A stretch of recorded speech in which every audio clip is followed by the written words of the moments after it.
Welcome to another episode of Game Time. This week we are at Los Lunas High School with the Tigers football team and head coach Greg Hennington. Thanks for joining us. Thank you, JP. You guys are off to a great start, 7-0 record, averaging about 37 points or more a game, 3 shutouts. What aspect of your team are you most pleased with at this point? I'm thinking both sides of the ball have been awesome. Defense has come through and made some huge plays in huge games.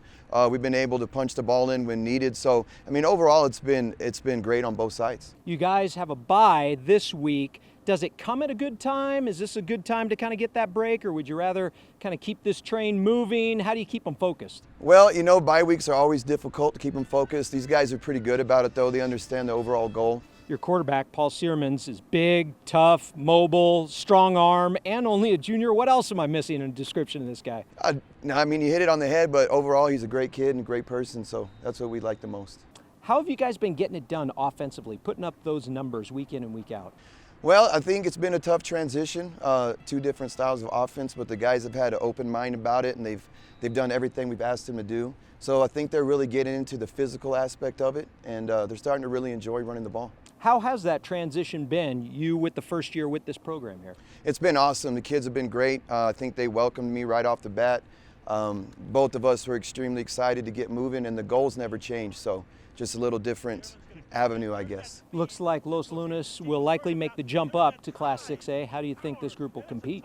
They'll compete. We're excited about it. There's nothing you can do about it. That's what's thrown our way. We will respond, and we'll do what we have to do. This being your first year at Los Lunas High School, what's it like being on both sides? You were at Berlin, you're here at Los Lunas. What's it like? How is it different wearing the orange instead of the maroon? Well, I mean, there's a lot of similarities. Both groups have good kids, come from the same county, obviously. But let's just say it's been real exciting here. How exciting will it be on the last week of the season when you face Berlin, you being on both sides of that rivalry? Oh, it'll be awesome. I mean, it's good to see it. I mean, it's very rare you see it from both aspects, both points. But we'll be excited about it, and it's always a respect thing. We know both groups will come out and play their heart out and give it their best. What do you expect to see from your team for the remainder of the season? Well, I'd like to see the dedication we've shown has been awesome, making sure we're staying focused. And I mean, we know what the goal is, so that's what we're going after, and that's what we're going to fight for every day. All right, stay focused. Good luck with your goal. All right, thank you. Good luck, guys, the rest of the way. We'll be back with more Game Time after this. The New Mexico Activities Association is excited to announce the NMAA 24/7 mobile app. Whether you're a student, coach, parent, or player, you can have the power of the NMAA right in the palm of your hand. Find scores and schedules, follow your favorite teams, receive special offers from NMAA sponsors, get state championship information, highlights, features, and much more. Download the free NMAA 24/7 mobile app in the App Store or Google Play. Get it now. The Los Lunas Tigers had a bye last week, but let's check out who was on the field and walked off winners. We'll start with an undefeated team whose quarterback put up some monster numbers. Cleveland met up with Cibola, and Storm quarterback Evan Wysong ran for 4 scores and threw another 3 in Cleveland's 56-12 win over the Cougars. Wysong accounted for 7 touchdowns on the game. Cleveland has a date with Volcano Vista this week. Clovis was down 21-6 to Santa Fe last week, but rallied in the second half to come from behind and win. The Wildcats scored the go-ahead touchdown with less than 5 minutes to play.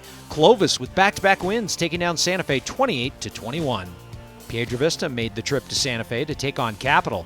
The Panthers pounced early and never trailed, heading home winners 28-8. Mayfield snapped a 3-game losing streak. The Trojans came from behind to take down visiting Goddard 20-13. Mayfield will open their district schedule with Chaparral next. For Farmington, it was more of the same. The Scorpions scored on the opening kick against Miyamura and just kept scoring. Farmington remains unbeaten with a 56-0 win. Sandia and Albuquerque High went head-to-head. Malachi Times with 3 touchdowns on the game. Matador scored the first 30 of the night and went on to win this one 30-14. Volcano Vista took on Atrisco Heritage.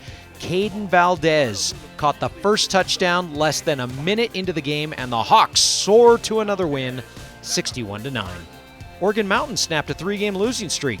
They fought their way to a 34-29 win over Gadsden. Oregon Mountain will host Hobbs this week. St. Pius was down 7-6 to Bernalillo, but reeled off 28 unanswered points as Marco Ibarra had 3 rushing touchdowns, and the Sartans beat Bernalillo 35-7. St. Pius is now 5-2 on the year. 7-1 Academy found themselves down 8-0 to Valencia, but they rattled off 28 unanswered points for the 28-8 road win. After losing their opener against Lovington, Santa Teresa has quietly put together a 6-game win streak. Santa Teresa took down Rio Grande 48-0. Next up is a home date with Deming. And Taos and Silver played one of the most exciting games of the week. The two went to double overtime, tied at 6-all. Taos took the lead in the second OT when Fabian Cordova caught a touchdown pass and the PAT was good. Silver scored on the very next play and they went for 2. But the pass was incomplete. Taos edged Silver in double overtime 13-12. Are you living the life of an athlete? The New Mexico Activities Association brings you Life of an Athlete, a resource for students, educators, and parents to understand the challenges students face. Athletes, did you know one night of drinking will negatively affect your athletic performance for 2 weeks? Or that athletes who drink and do drugs are twice as likely to get injured? Alcohol's effects can reduce a high school athlete's potential by as much as 20 to 30%. Are you living the life of an athlete? Log on to lifeofanathlete.com to find out today. Do you love sports? Do you want a front row seat for exciting high school sports action in New Mexico? If the answer is yes to either of those questions, then becoming an interscholastic sports official may be right for you. The New Mexico Officials Association is looking for individuals age 15 years or older to serve as officials in 10 different sports. No experience is necessary and training is provided. If you're interested, call 505-923-3110. That's 505-923-3110. Or go to the website nmact.org and click on the Officials tab. Welcome back to Game Time from Los Lunas High School. You know, the state volleyball championship will be here soon. Gateway Christian made it all the way to the state final last season for the first time ever, but they came up short in the final against Melrose. Gateway Christian returns 5 key players, and they're ready to make another run.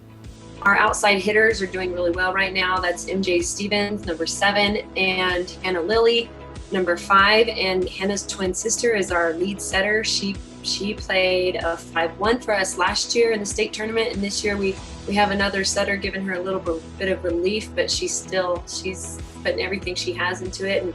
And those 2 girls, they run cross country too, so they are mega athletes. And we've got another senior, Amelia Tenorio, who's doing a really good job in the middle for us. And our libero, she's only a sophomore this year, but she gets overlooked a lot because she just makes it look easy. What did getting to that championship last year do for the program, whether it be experience or confidence? Both. I think it made them realize what they are capable of doing as a team, and maybe a little bit of that experience will help them not get flustered and when it happens again. Do you want the opportunity to face Melrose again? Is that something they talk about? You know, we saw them this summer at a summer tournament, and I think everybody in the gym stopped watching the other games going on and we're watching that one because everybody was so intense in playing that game. I'm like, guys, it's just the summer. Whoa. But yes, I think they're excited whoever they come up with, but they're definitely looking forward to seeing Melrose again. Do you and the team have a motto or a theme this year? I know a lot of teams usually come up with a slogan or a saying. Do you have one of those for this season? On the back of our girls' shirts, they have "setting a new standard" as their little hashtag. And what does that mean to you in the program? That we've started setting a new standard.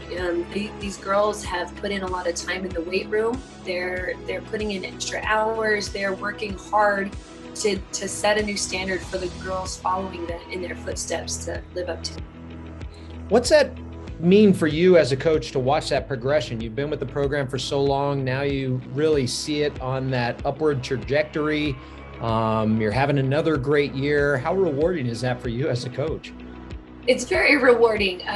15 years without ever, or 14, I guess, without ever making it up to the championship definitely is a long time, but the girls are buying into what they're capable of now, and it's become a focus for them, and that's very rewarding to see. We've got some really strong leaders.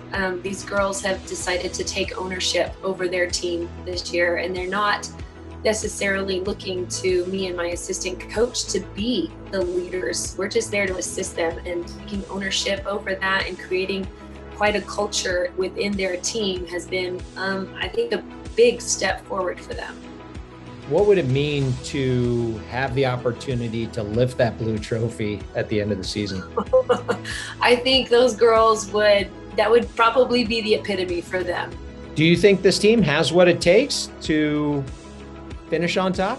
I think they do. I'm super excited to see where the end of the season goes. Gateway Christian is scheduled to play in a tournament at Melrose on Halloween weekend, and the state championships are scheduled for the second week in November. That's going to do it for another episode of Game Time. Be sure to check in with us every week. Put a reminder on your phone, in your calendar, whatever it takes. Just make sure you're on time for game time. We'll see you next week.